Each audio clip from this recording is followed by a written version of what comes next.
Audio কলের মাধ্যমে একজন আপুর সাথে যুক্ত হয়েছি। তিনি কি বলে আপনারা শুনবেন। আসসালামু আলাইকুম। ওয়ালাইকুম আসসালাম, সালাম আলাইকুম। ওয়ালাইকুম আসসালাম। আপু প্রথমে একটা কথা শুনতে চাই, আপনি কি কল রিসিভ করবেন না শুধু শুধু মানুষের ফোন দিবে আপনাকে? জি, জি রিসিভ করব ভাইয়া। সত্যি করে বলছেন তো? জি। সত্যি করে বলেন, আসলে যা বলবেন সত্যি বলবেন, কেন আসছেন এই প্রতিবেদনে? ভাইরে সত্যিই বলতাছি, মনে করে যে এই প্রতিবেদনে অনেক অভাবে পড়ে, বাবা নাই, মুরব্বী একজন ভাই নাই, অনেক অভাবী সংসারের জন্য প্রতিবেদনে আইছি, যাতে সুন্দর একটা মনের মানুষ পায় যে সারা জীবনের জন্য দায়িত্ব নিয়ে বিয়ে শাদী করে তার সারা জীবনের জন্য আমার দায়িত্ব নিয়ে সে আপন করে নিতে পারে। আচ্ছা পাশে পাশে থাকে। আচ্ছা, প্রিয় দর্শকদের উদ্দেশ্যে শুনতে চাই যে আপনার বয়স কত বর্তমানে? আমার বয়স হচ্ছে 18। আগে বিয়ে হয়েছে? জি না ভাইয়া, বিয়ে শাদী হয়নি। দেশের বাড়ি কোথায়? জি, দেশের বাড়ি কোথায়? দেশের বাড়ি কোথায়? এই তো ভাইয়া আপু কোথায় জাফলং। থাকেন? সিলেট? সিলেট? জাফলং থাকি। এই তো সিলেট জাফলং।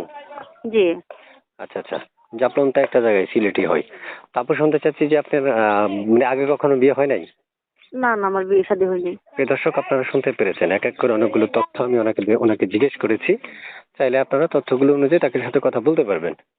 তারপর জি। শুনতে চাচ্ছি যে আপনার কাছে যে আপনি অপেক্ষা করবেন। হ্যাঁ, সে যদি আবার দায়িত্ব নিয়ে বলে যে আমার জন্য বছর 6 মাস অপেক্ষা করেন, তো অবশ্যই আমি অপেক্ষা করব। আচ্ছা আচ্ছা, এই যে একটা নাম্বার পেয়েছিলাম, এই নাম্বারটা কার? এই নাম্বারটা আপনার? জি জি, এই নাম্বারটা আমারই। এই নাম্বারে ফোন দিলে আপনাকে পাওয়া যাবে? হ্যাঁ হ্যাঁ, সবসময় ফোন ইমো দিলে ইমো আমার হোয়াটসঅ্যাপ পাইবেন। আছে? ইমো হোয়াটসঅ্যাপ ভাই আছে?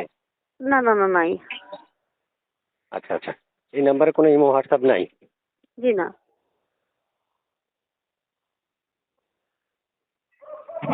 আচ্ছা আপু, শুনতে চাচ্ছি আপনার কাছে আমার একটা প্রশ্ন।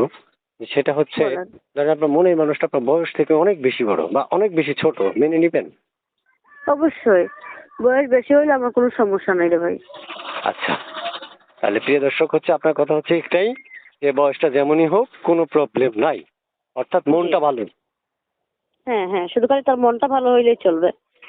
আচ্ছা, তারপর শুনতে চাচ্ছি যে আপনি এই যে আমার সাথে এখন কথা বলতেছেন যে নাম্বারটা, এই নাম্বারটা হ্যাঁ। আমি স্ক্রিনে দিয়ে দিলে আপনার কোনো অসুবিধা হবে? জি না না, আমার কোনো সমস্যা নাই, দেন আপনি। আচ্ছা আচ্ছা, বাসায় কে কে আছে এখন? আমার ফ্যামিলিতে আছে আমার ছোট একটা বোন, আমার আম্মু আর আমি। আপনি কি করেন? ভাই আমার নিজস্ব সেলাই মেশিন আছিল, মেশিনটা নষ্ট হয়ে গেছে, আমি যাতার বাসা বাড়িতে কাজ করি। আচ্ছা আচ্ছা আচ্ছা, আশপাশ থেকে বিয়ের জন্য আসে? হ্যাঁ আসলে ভাই, কিন্তু যৌতুকের জন্য বিয়ে শাদী হয় না। বুঝতে পারছি। আচ্ছা ঠিক আছে, আপু ভালো থাকেন। দর্শক আপনার সাথে যোগাযোগ করলে কথা বলবেন, ঠিক আছে? আচ্ছা ঠিক আছে। ওকে, আল্লাহ হাফেজ। তো রাখি, সালাম আলাইকুম।